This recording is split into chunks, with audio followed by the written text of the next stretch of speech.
निवासी हम ये चाहते हैं कि जो ये पनाहगाह बनी है ऐसे लोगों की जो रास्ते पे चलते हुए माँ बहनों पे फाबतियां कसते हैं, हमारे स्थानीय युवाओं को मार पीट कर इन पनाहगाहों में चले जाते हैं और अवैध रूप से यहाँ पे बिना किसी पंजीकरण के पता नहीं किस आपराधिक पृष्ठभूमि से आया व्यक्ति है इन पनाहगाहों में अपनी पनाह बना के रह रहा है। चेंजेस जो आए हैं, हमारा मानना है ये कि वेल प्लान, स्पॉन्सर्ड और फंडेड है।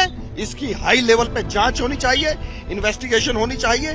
सबको पता है कि एक व्यक्ति आया है और एक व्यक्ति ने कुछ ही वर्षों में यहाँ पे अपना साम्राज्य फैला दिया, तो ये एक चिंता का विषय है। संजौली की मस्जिद को लेकर लगातार विवाद बना हुआ है और यहाँ पर जो स्थानीय निवासी हैं वो ये कह रहे हैं कि लगातार यहाँ पर जो डेमोग्राफी भी चेंज हुई है और बाहरी लोग भी यहाँ पर आए हैं। आप जो विवाद है इस पर स्थानीय लोग क्या सोचते हैं उनसे बात करेंगे। सर, क्या नाम है आपका? रवि कुमार। रवि जी, आप बताओ क्यों ये हो रहा है और अब ये मामला क्यों सामने आया, जबकि ये मस्जिद तो बताई जा रही है बहुत पुरानी है। मस्जिद, इसमें कोई शक नहीं है कि पुरानी है, लेकिन जो अभी 2010 के बाद जो स्थिति उत्पन्न हुई यहाँ पर, और जैसा कि विधानसभा के अंदर मंत्री अनिरुद्ध सिंह जी ने स्थिति को स्पष्ट किया और उन्होंने इस चीज को बताया कि जो ये इस तरीके का जो निर्माण हुआ है और ये निर्माण 4 मंजिल का हुआ है, तो ये चीजें जो है, ये चीजें यहाँ पर जब धीरे धीरे सामने आई।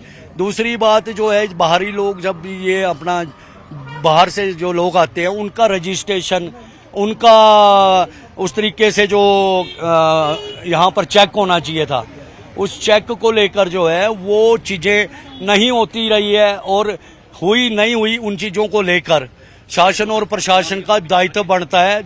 और क्यों चेक नहीं किया गया, इतना बड़ा विरोध, जनता का आक्रोश है, ये ऐसे नहीं पैदा हुआ कि हुआ नहीं, तो ये चीजें जो है उसको लेकर जो है लोगों के अंदर गुस्सा है। ठीक है, आप लोग क्या चाहते हैं, स्थानीय निवासी क्या चाहते हैं, अब इसमें क्या होना चाहिए?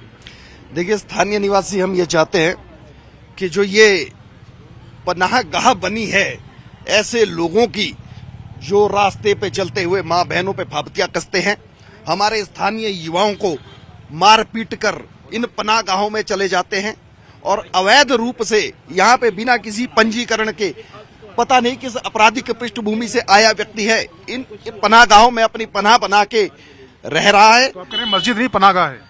ये मस्जिद नहीं, पनाहगाह है। और हमारा ये संजौली शहर एक ऐसे बारूद के ढेर पे खड़ा है कि जिसमें कभी भी विस्फोट हो सकता है। इसलिए इस निर्माण का टूटना बहुत जरूरी है और निर्माण का टूटना ही जरूरी नहीं है, ये जो डेमोग्राफिक चेंजेस जो आए हैं, हमारा मानना है ये कि वेल प्लान, स्पॉन्सर्ड और फंडेड है। इसकी हाई लेवल पे जांच होनी चाहिए, इन्वेस्टिगेशन होनी चाहिए। सबको पता है कि एक व्यक्ति आया है और एक व्यक्ति ने कुछ ही वर्षों में यहाँ पे अपना साम्राज्य फैला दिया, तो ये एक चिंता का विषय है। और ये क्या डेमोग्राफिक चेंज आप देखते हैं, क्या बदलाव देख रहे हैं और कब, कितने समय से हुआ है? देखिए, पिछले जो 8 से 10, 1990 में एक व्यक्ति आया, अकेला व्यक्ति था, दर्जी का काम करता था, जीन्स पहनता था, क्लीन शेव रहता था। आज वो मौलवी बन गया, सरदार बन गया सबका। आज रेडी फड़ी पे हमारे स्थानीय युवाओं को जगह नहीं है कहीं लगाने की। हमारा स्थानीय युवा बैठता है तो उसे उठा दिया जाता है। इन लोगों को इस तरीके से यहाँ पे बिठाया गया है, यहाँ जो हमारे स्थानीय युवाओं के रोजगार पे भी डाका डाला जा रहा है।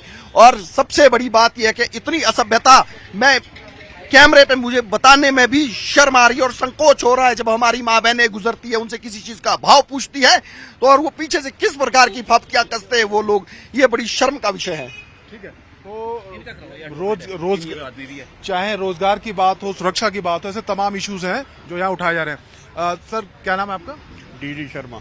शर्मा जी, आप बताओ, आप तो यहाँ पुराने बाशिंदे हैं, स्थानीय नागरिक हैं, ये जो बदलाव हो रहा है इसको आप कैसे देख रहे हो? कह रहे हैं कि डेमोग्राफी बहुत तेजी से बदल रही है। एक्चुअली इसका मेन कारण ये है कि जो लोग यहाँ आवास चाहते हैं ना, उन पर कोई रिस्ट्रिक्शन नहीं है, उन पर उनकी कोई पहचान नहीं होती। उससे क्या होता है कि अनवांटेड एलिमेंट भी यहाँ आ रहे हैं, जो लोग स्वार्थी तत्व होते हैं ना जी, वो भी यहाँ पहुँच रहा है। उसकी वजह से ये सारा गड़बड़ हो रहा है।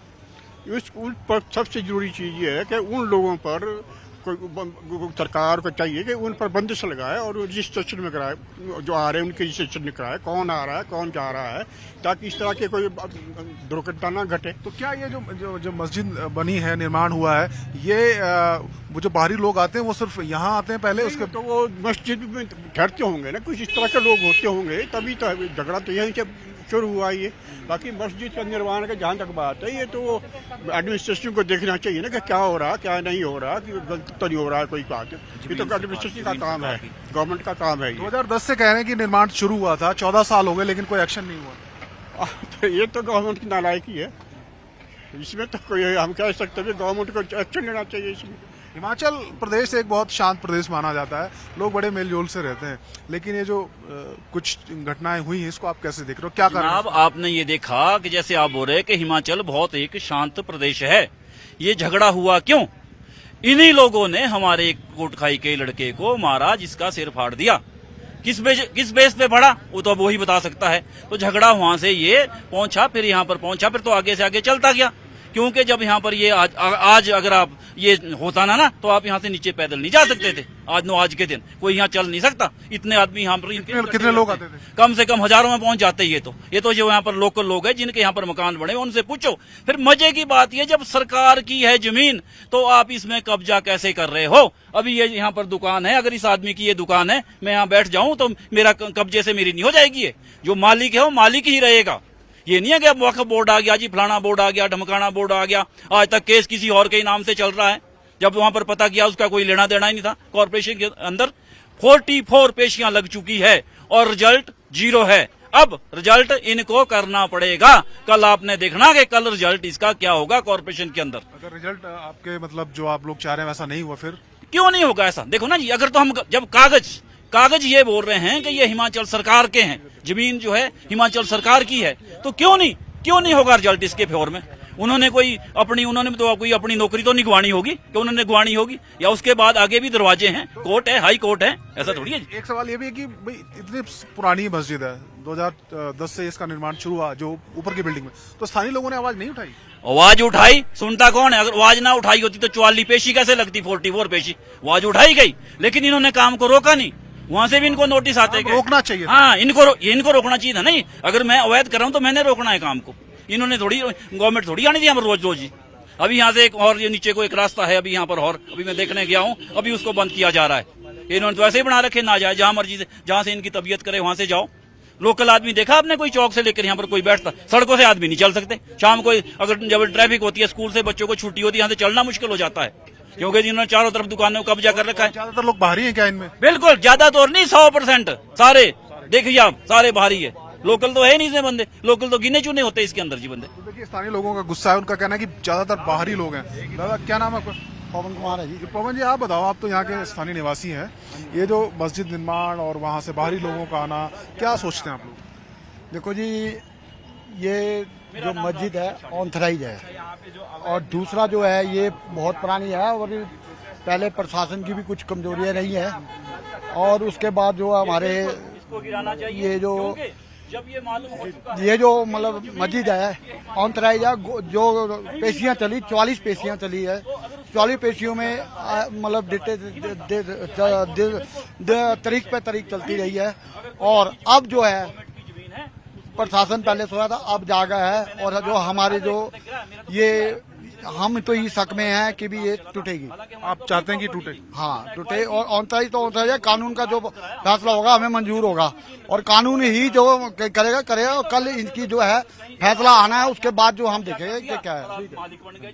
तो हम देख रहे थे कि किस तरीके से जो स्थानीय निवासी हैं उनकी क्या भावनाएं हैं, और ज्यादातर लोगों का यही मानना है कि ये जो मस्जिद निर्माण हुआ ये अवैध है, और यहाँ पर ज्यादातर नहीं बल्कि 100% लोग बाहरी हैं, जिसकी वजह से यहाँ असुरक्षा बढ़ी है। यहाँ पर जो रोजगार के अवसर हैं वो भी स्थानीय निवासियों के लिए कम हुए हैं। संजौली से वीडियो जर्नलिस्ट नितिन के साथ मनोज कुमार, टाइम्स नाउ भारत।